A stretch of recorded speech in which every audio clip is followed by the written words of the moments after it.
morning.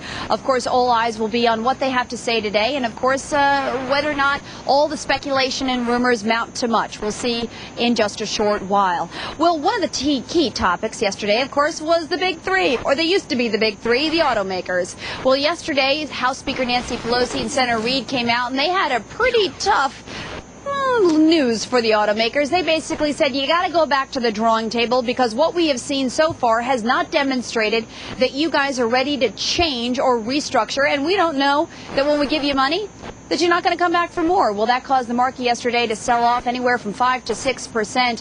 One of the key members who has been talking about this for quite some time, who cares about this, is Republican Congressman Thaddeus McCotter, and he joins me. He's a congressman of Michigan. He joins me right now. Congressman, thanks for joining me this morning. Good to see you.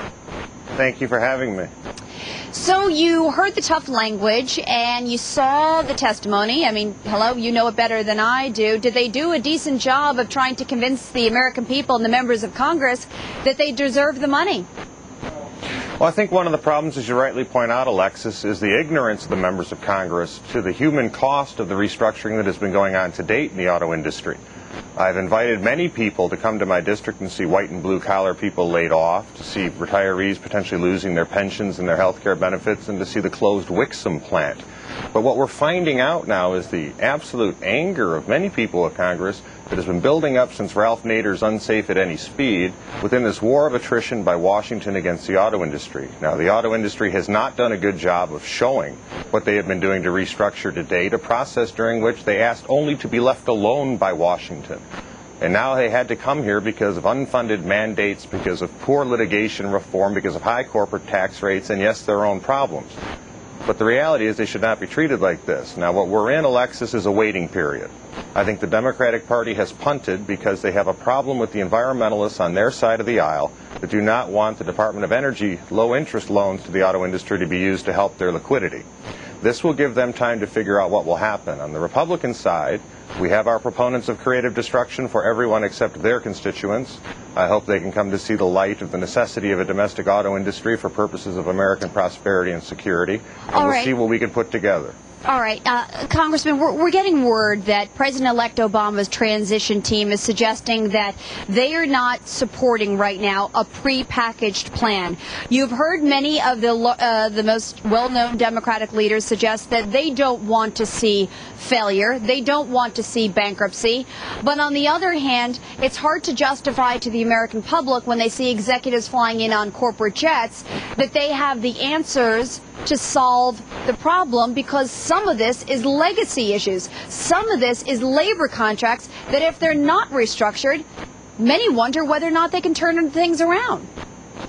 Well, that's a large part of the problem, however, is the continuum between the credit crisis on Wall Street and the failed bailout to date that has caused the short-term commercial paper, the big three, to freeze up as they were trying to restructure. Believe me, the auto industry did not want to come here. They certainly didn't want to fly in their jets to come here at all. They wanted to be left alone.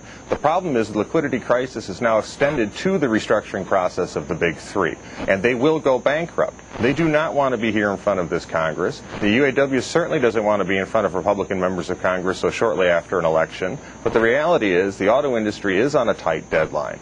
If they go bankrupt, one of the fundamental underpinnings of Secretary Paulson's bailout is the foreclosure rate. The foreclosures must stabilize for the market for correction in the credit industry to begin. If the big three go under, the foreclosure crisis is going to be exponentially increased and undermine the very underpinnings of what Mr. Paulson believes is necessary to restore confidence and stability in our credit markets. All right, so Congressman, given the fact that there has been a growing dialogue in this country about the consideration of a Chapter 11 government-structured bailout, whereby the government backstops all the debtor in possession, backstops all warranties, as opposed to giving them the funds now. How do you feel about it? And can you really look the American people in the eye and say that you truly believe in your heart of heart that the $25 billion away from the 25 from the Department of Energy is going to be enough to turn them around? Well, I can look them right in the eye and say a $100 billion unfunded CAFE mandate standard that was praised by Republicans and Democrats that crippled an industry that was already restructuring. That 25% of low-interest loans is what is on the table now for green alternative fuels. That still leaves a $75 billion unfunded mandate on any business, and I defy a Republican or any American to go say, I've just crippled a business that was restructuring. I also would point out that you're sending hundreds of billions of dollars to banks right now that don't even want the money. I think 10% of that money sent to the big three to help them through this restructuring liquidity crisis, prevent a foreclosure explosion that destroys the entire stability of the credit markets, is a legitimate concern and something that should be done. Congressman, Treasury Secretary Paulson is taking a lot of heat yesterday. He defended his record yesterday on Bear Stearns, on Lehman Brothers, and on the use of the TARP funds. Now there's growing speculation that perhaps another financial institution could be in trouble.